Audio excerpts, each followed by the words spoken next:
Welcome back to 5 Minute Fantasy Football, presented to you by the Sports Gambling Podcast Network.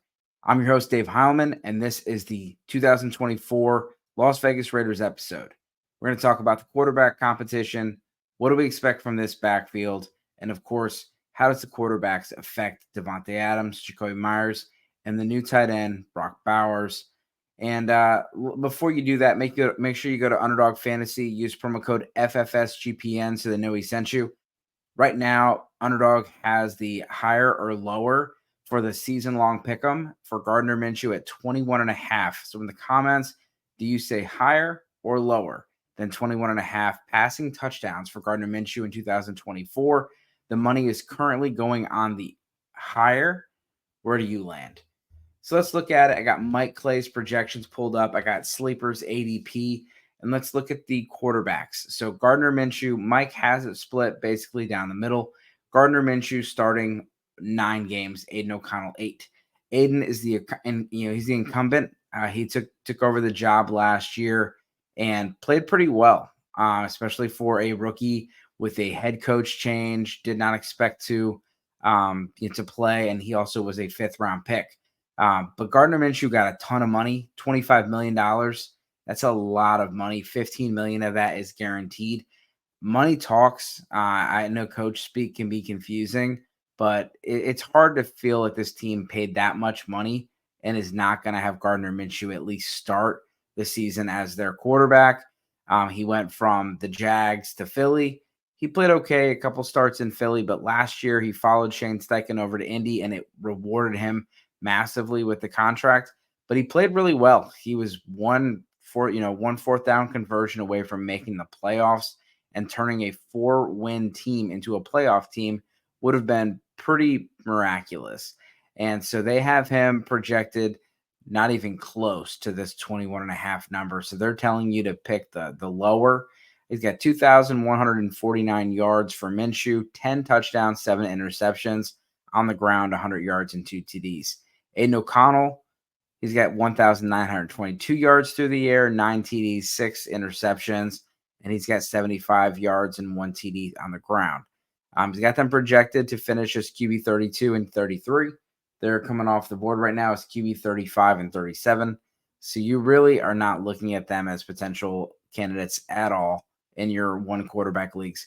In Superflex, you really probably want to stay away from it, because even if you get them, they're not going to do too well. And if you have to play them, it's probably not a good thing. But you'd rather a guy like Justin Fields or someone at least that is going to start all year, like a Bryce Young. So Zamir White, he takes over the backfield. Josh Jacobs has been a staple of this offense. He's been a team captain. He's been the guy. He's gone. He's in Green Bay, and now it's more of a committee approach.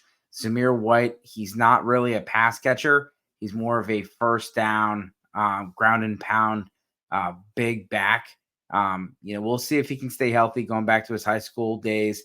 He's always been a highly recruited, highly talented player. He just has not been able to stay healthy. They have him as the leader of the committee. He's getting 201 rushing attempts. Just over 200 rushing attempts is not a lot. And then you got Alexander Madison at 121, Amir Abdullah 24, and Dylan Labe at 15.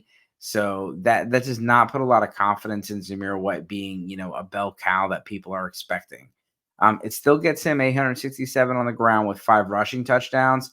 And through the air, they actually have Zamir White doing a little bit of damage, 35 receptions, 247 yards, and 1 touchdown. He didn't really do anything in the air last year, so we'll see. Last year was a lot of Amir Abdullah. We also now have Dylan Labe, who is a pass-catching specialist that they drafted, who's making a lot of noise out of camp. Alexander Madison does not profile as a great pass-catching back, so this would really be, Abdullah and Labe would be the biggest threats. But, if White were to catch 35 and he gets 200 touches or even 225, 230, pretty good. And so Zamir White, we got fireworks for some reason. We got Zamir White finishing as the RB22. He's currently going off the board RB25, so it's a little bit of a value for a guy that should give you consistent RB2 production. Devontae Adams, he's going off the board as the 10th receiver, pick 17. he's someone that, you're a little nervous. You've always, wanted to draft him high in your leagues, and now you can get him in the second round. But what does it look like? Last year it was decent with Aiden O'Connell, and then you look at Gardner Minshew, he was pretty good for Michael Pittman. So I'm okay with drafting Devontae Adams, and if you can get him in the late second, or God forbid you got him in the third, I'm gonna think you're gonna get a value because this guy's gonna get a ton of targets, and volume is king, especially if you're playing in a full point PPR format. I'm okay with getting Adams and letting everybody go after some of these new guys that aren't going to get as much volume. And then you have Jacoby Myers. What's interesting is if Gardner Minshew plays, I'm more interested in Jacoby Myers than I was, because you look at Josh Downs last year with Gardner Minshew, there was just a ton of first read targets that went to Josh Downs, and you saw Josh Downs getting 10 plus 10 plus targets when Gardner Minshew was there, because he wants to get the ball out quick. And what's the closest person to the line of scrimmage? It's the guy in the slot. Jacoby Myers is gonna land the slot here. He's got Michael Gallup on the projections, but Gallup actually, I believe, retired. So we could see, maybe they bring somebody else in, or one of these other guys, shows up. Trey Tucker's had a pretty good preseason training camp. But Devontae Adams, he's got him finishing with 149 targets, catches 93 of them for 1,207 yards, 5 touchdowns. That's going to be wide receiver 10. Jacoby Myers, 102 targets, catches 69 of them for 735 yards, 3 touchdowns, and he finishes a wide receiver 55. Myers is currently getting drafted at wide receiver 55, pick 129. So right on cue, ADP and Mike together. Brock Bowers, Michael Mayer, people were a little excited about him coming out. He's been more of a blocking tight end. I'm not necessarily surprised by this. He didn't create a lot of separation, not a lot of yards after the catch in college, and a very low ADOT. And we've seen exactly the same thing in the NFL. He is a good NFL tight end. I just don't think he's going to be good for fantasy football.